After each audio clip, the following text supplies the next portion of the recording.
Kristi. Selamat pagi Pak Guru. Pagi. Maaf Pak, saya terlambat. Ayo masuk dulu di ruang Pak Guru. Iya. Sekolah kan masuknya jam 7, Kristi. Sekarang jam 7.30. Karena kemarin catatan grup piket juga Nana selalu terlambat beberapa hari ini. Bagaimana ini ya? Maaf Pak, ibu saya sudah beberapa hari sedang sakit dan saya harus mempersiapkan keperluan ibu saya sebelum saya berangkat ke sekolah. Oh, oke, Kristi ya. Bapak paham kondisi Kristi ya.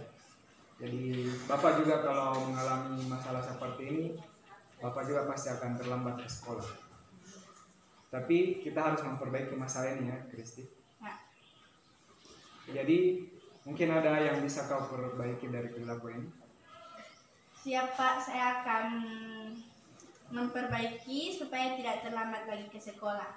Tapi saya juga harus membantu ibu saya sebelum ke sekolah. Oke, baik Kristi. Bapak Guru respect sama sikap kamu ya. Kamu tetap bisa hadir di sekolah meskipun orang tua kamu ada sakit di rumah. Ya. Saya tidak mau ketinggalan pelajaran Pak, makanya saya tetap datang ke sekolah meskipun harus terlambat. Oke.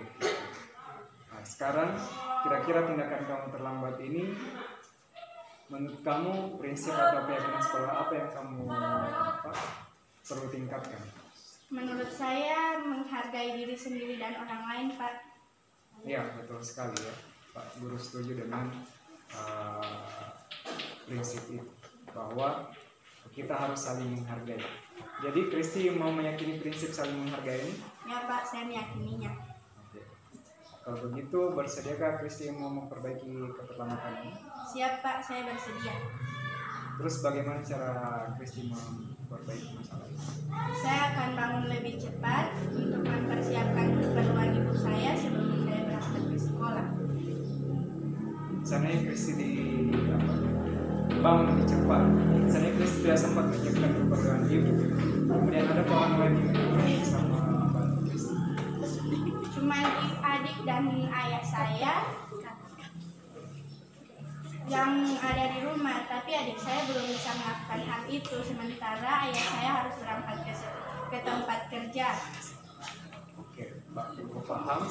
Jadi kalau misalnya di malam hari Kristi bisa persiapkan keperluan ibu malam hari sebelum tidur supaya besoknya tidak terlambat.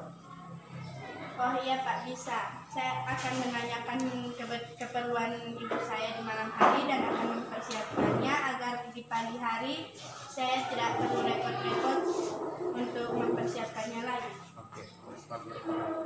Kira-kira kapan Kristi mau melakukan ini? Nanti malam Pak, saya akan mulai melakukan ini. Oke, jadi mulai nanti malam Kristi akan menyiapkan kebutuhan ibu Kristi ya.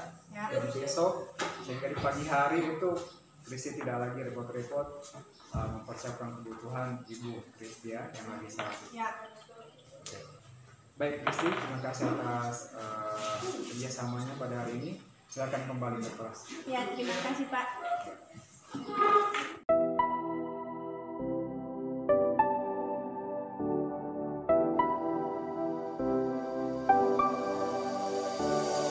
Selamat siang Kristi.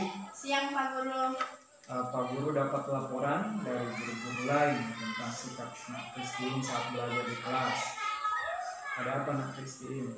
Saya tidak ada masalah Pak. Sikap saya juga tidak ada yang salah. Saya selalu mengerjakan tugas yang diberikan guru di kelas dan mendapatkan nilai yang sempurna. Jadi Kristi ini, menurut Kristi, belajar di kelas itu cukup hanya untuk mendapatkan nilai yang memuaskan itu? Tidak Pak. Nah, lalu? Saya tidak memperhatikan penjelasan guru di kelas karena saya sudah mengetahui dan paham apa yang dijelaskan itu Pak. Sebelum pembelajaran saya sudah lebih dulu mempelajari materi yang akan diajarkan. Kristi, kamu tidak memperhatikan guru pada saat menjelaskan materi karena Kristi sudah mempelajari materinya lebih dulu. kamu sudah mempelajari materi, sebelum guru memberikan materinya itu sesuatu yang luar biasa ya. Ya.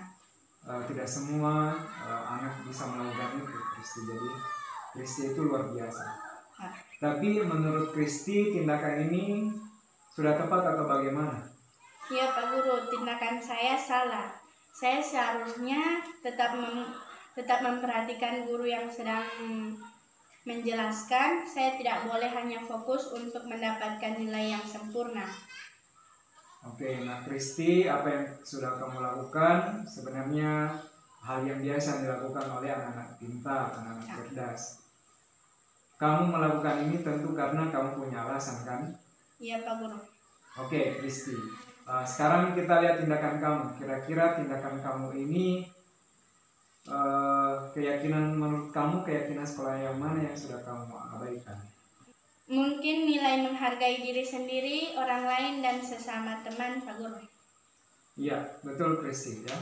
Jadi nilai menghargai diri dan orang lain yang sudah kita sepakati bersama di awal tahun pembelajaran di sekolah ini ya.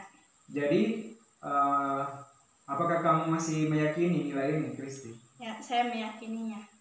Kalau begitu, bersediakah anak Kristi ini memperbaiki hal ini? Saya bersedia, Pak Guru.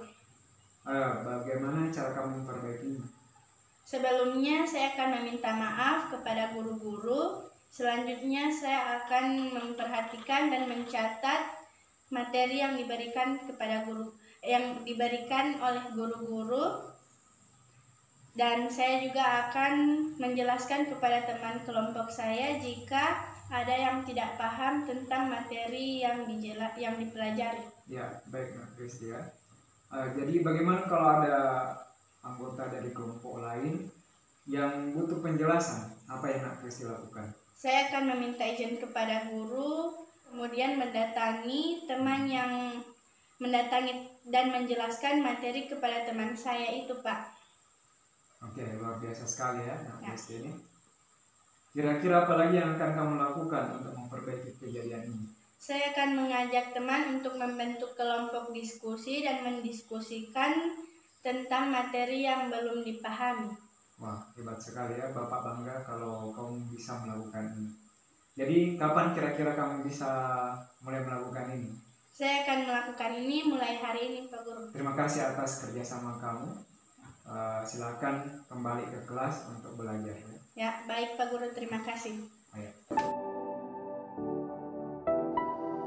Kira-kira Kristi, tanggapan Kristi terkait dengan segitiga restitusi ya. Jadi kasus yang tadi ini adalah contoh segitiga restitusi. Bagaimana tanggapan Kristi tentang metode segitiga restitusi ini? Menurut saya baik karena bisa menyadari kesalahan sendiri dan mencari solusi sendiri untuk menangani masalah ini. Jadi tidak perlu lagi pakai hukuman fisik ya? Ya. Oke. Oh ya, terima kasih. Ya, terima kasih Pak Guru. Oke.